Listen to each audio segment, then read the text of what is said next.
कुरान मजीद का जो एक और दावा है कि उसकी जैसी सूरत बना ला, तो मैं सूरह कोरोना आपको सुनाना चाहता हूँ, ये सुनिए और फिर फैसला कीजिए ये कुरान जैसी है या नहीं। ये आपका सब्जेक्टिव एक्सपीरियंस है, तो इसका फैसला आप ही कर सकते हैं, मैं आपको नहीं बता सकता। كوفيد والفيروس المبيد بل عجبوا أن جاءهم من الصين البعيد.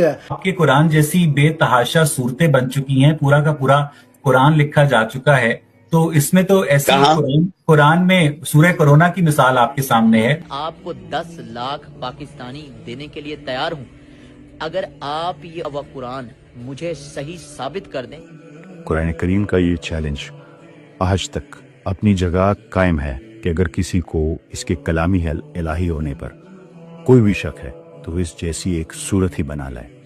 अक्सर लोग अरबी के चंद अल्फाज को हम काफिया करके, जैसे हाल ही में कोरोना के नाम पर एक मतनी खाका पेश किया गया, ये गुमान कर लेते हैं कि उन्होंने ये चैलेंज पूरा कर दिया है।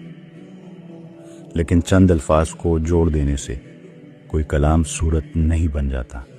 आइए मैं आपको समझाता हूँ, आपके सामने हकायक रखता हूँ कि इस चैलेंज की असल नोयत क्या है।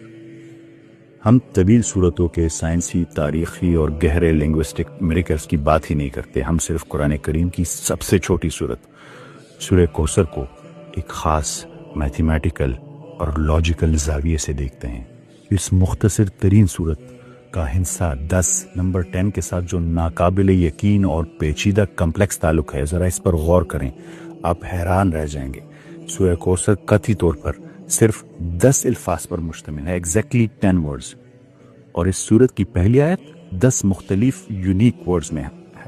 आपको स्क्रीन पे नजर आ होगा जो रेड में हाईलाइट हुए हुए हैं, यही 10 वर्ड्स हैं, यूनिक वर्ड्स, पहली आयत। और दूसरी आयत भी एग्जैक्ट 10 मुख्तलिफ यूनिक वर्ड्स में है, जो आपको स्क्रीन पर नजर आ रहा होगा, जो रेड कलर में हाईलाइट किया गया है। हैरत अंगेज तौर पर इसकी तीसरी आयत भी एग्जैक्टली 10 मुख्तलिफ यूनिक वर्ड्स पर मुश्तमिल है। तीनों आयतें एग्जैक्ट 10 वर्ड्स पर। फिर इस सूरत में ऐसे हुरूफ जो पूरी सूरत में सिर्फ एक मरतबा इस्तेमाल हुए हैं, सिर्फ एक मरतबा, इनकी तादाद भी ठीक 10 ही है, एग्जैक्टली 10। देख रहे हैं आप इस पैटर्न को? इस सूरत में जो हर्फ सबसे ज्यादा मरतबा इस्तेमाल हुआ है वो अलिफ है, और आप जानते हैं वो कितनी दफा इस्तेमाल हुआ है? कैस करें? 10 दफा। तीनों आयात के आखिरी अल्फाज का इख्तिताम हर्फ रे पर होता है। ये तीनों अल्फाज भी मजमूई तौर पर 10 मुख्तलिफ हुरूफ ही से बने, एग्जैक्टली 10 हुरूफ।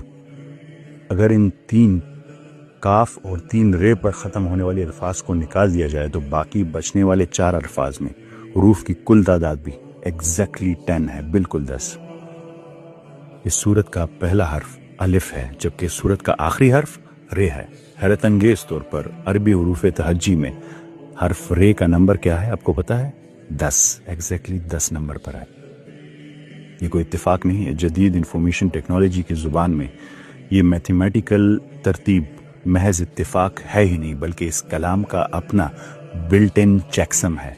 बिल्कुल उसी तरह जैसे हम डेटा की हिफाजत के लिए हैश एल्गोरिथम्स इस्तेमाल करते हैं। अगर इस सूरत में एक हर्फ भी कम या ज्यादा किया जाए, ये पूरा हिसाबी कोड, ये पूरा इंक्रिप्शन टूट जाएगा। फिजिक्स में कायनात जिस परफेक्ट मैथमेटिकल बैलेंस पर कायम है, जो एग्जैक्ट फाइन ट्यूनिंग है, वही इंटेलिजेंट डिजाइन हमें इस कलाम की साख्त में नजर आता है। सबसे छोटी सूरत में कितने मैथमेटिकल कोड्स हैं, प्रोबेबिलिटी के तहत इतने ज्यादा मैथमेटिकल रिस्ट्रिक्शंस के साथ एक आला तरीन फसाहत और बलागत पर मबनी कलाम तख्लीक करना इंसानी दिमाग के लिए नामुमकिन है। ये एक बहुत बड़ा ऑप्टिमाइजेशन प्रॉब्लम है। अब आप खुद एक गैर जानिबदाराना और मंतकी सोच के साथ गौर करें। ये मैथमेटिकल हमांगी सिर्फ वो पहलू जिसे हम अपनी महदूद इंसानी अकल से गिरफ्त में ला सकें अब तक। जरा सोचिए, 1400 साल कबल रेगिस्तान अरब में, जहाँ कोई जदीद साइंसी या मैथमेटिकल सहूलियात मुयस्सर ना थी, एक ऐसी हस्ती जिसने कोई दुनियावी और रस्मी तालीम ना पाई हो, अचानक और जुबानी तौर पर ऐसा कलाम पेश कर सकती है इतने मैथमेटिकल कोड्स के साथ। ایک ایسا کلام جو بیک وقت فصاحت اور بلاغت کے اعلیٰ ترین معیار پر بھی ہو، جس میں ایک گہرا تاریخی پیغام بھی ہو، جس میں سائنٹیفک میریکلز بھی ہو، اور جس میں میتھمیٹیکل کی ساخت اتنی بے عیب ہو۔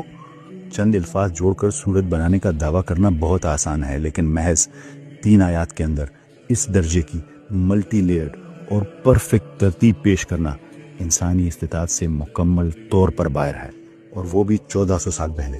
یہی قرآن کا اصل چیلنج ہے، اور یہی وجہ ہے کہ آج تک اس کا کوئی جواب نہیں لایا جا سکا۔